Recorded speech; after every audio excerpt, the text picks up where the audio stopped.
au fur et à mesure de l'avancement de l'enquête et de nos propres investigations, chaque journée, nous sommes convaincus que cet assassinat a été commandité, préparé, exécuté par des gens qui ont des liens directs et indirects avec l'une des composantes de la Troïka qui gouverne actuellement. Je vais résumer, je ne vais pas être long dans mes paroles. Il y a depuis le 6 février, il y a eu pas mal d'infractions et d'irrégularités dans la manière de mener cette enquête. Et avant d'aboutir avant l'assassinat, il faut rappeler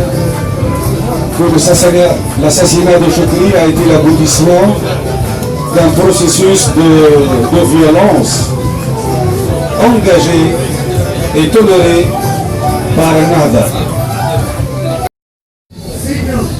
الوضع اللي فيه تونس الآن من الأوضاع اللي مركبة ومعقدة جدا، معقدة جدا بفعل وأن هناك نهوض شعبي كبير ينادي بإسقاط الحكومة اللي تقول عن نفسها أنها شرعية وأنه لا يمكن إزاحتها إلا عن طريق صناديق الاقتراع. طبعا ثم زوز وجهات نظر كبيرة موجودة تتعلق بمسألة الشرعية. هناك وجهة نظر القائلة بالشرعية الانتخابية فقط، وهناك وجهة نظر القائلة بأنه في هذا المسار الثوري هناك مسارات تتعلق الأولى بالشرعية الانتخابية 1 2 بالشرعية الشعبية والشرعية الثورية، باعتباره أن نحن في هذا المسار هناك تقدير من طرف قوى المحركة للثورة لمدى أمانة هذا أو ذاك لمطالب الثورة وأهداف الثورة. ولذلك في جزء كبير قدرنا أن مشروعية هذه الحكومة ومشروعية هذا المجلس التأسيسي تآكلت واهترأت بدرجة وأنه ضروري دعم هذه الشرعية الانتخابية بشرعية أخرى اللي هي شرعية توافقية، واللي هي الشرعية اللي باش تأمن لنا ما تبقى من هذه المرحلة الانتقالية. طبعا بعد اغتيال الشهيد محمد إبراهيمي تأكدنا بما لا يدع للشك وأن هذه الحكومة عاجزة على توفير الأمن للمواطنين، عاجزة على أنه توقي البلاد من شر الإرهاب من مخاطر العنف، وقادرة إلا على أن تؤمن المصالح الحزبية الضيقة للحزب الحاكم اللي هو حزب النهضة لا غير. ولذلك كان هناك على إثر يعني جنازة الشهيد محمد إبراهيمي دعوة شعبية كانت معناها داخل الجنازة دعوة شعبية لإسقاط الحكومة وحل المجلس الوطني التأسيسي اللي نحن العديد من الأحزاب كانت مكونة في الجبهة الشعبية وإلا في الاتحاد من أجل تونس واللي تشكلت في جبهة منقاذ اصطففنا وراء هذه الدعوة الشعبية لحل الحكومة وحل المجلس الوطني التأسيسي،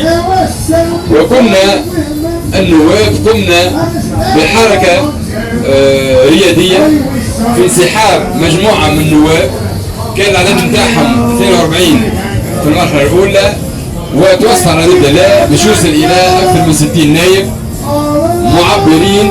على مطلب من أحد المطالب الأساسية اللي هي إسقاط حكومة النهضة، واللي كما قلت كل عناوين الفشل ظاهرة كان في المستوى الأمني وإلا في المستوى الاقتصادي أو في المستوى الاجتماعي في حل القضايا الاجتماعية مثل البطالة ومقاومة الفقر وإحداث التنمية الجهوية ومعناها فك عزلة المناطق المهمشة. وكذلك على مستوى سياسي عجزت هذه الحكومة وأساسا الحزب الحاكم في أنه يوجد مناخ من الحوار السياسي، خاصة وأنه هذه المرحلة الانتقالية تتطلب توافق، تتطلب حوار اللي يكون فيه توافقات جدية من أجل تأمين هذه المرحلة من المخاطر اللي تلف بها واللي محطة بها. بمعنى أنه نحن اليوم وصلنا في مستوى من الحراك اللي وقعت فيه الدعوة لإسقاط الحكومة. 1 2 لحل المجلس الوطني التأسيسي اللي هذا a été un enchaînement par la suite de décisions qui ont été exclusivement orientées vers la mise à jour du pays et l'asservissement de l'ensemble du pays pour le mettre au service d'un parti qui est Nahda, et donc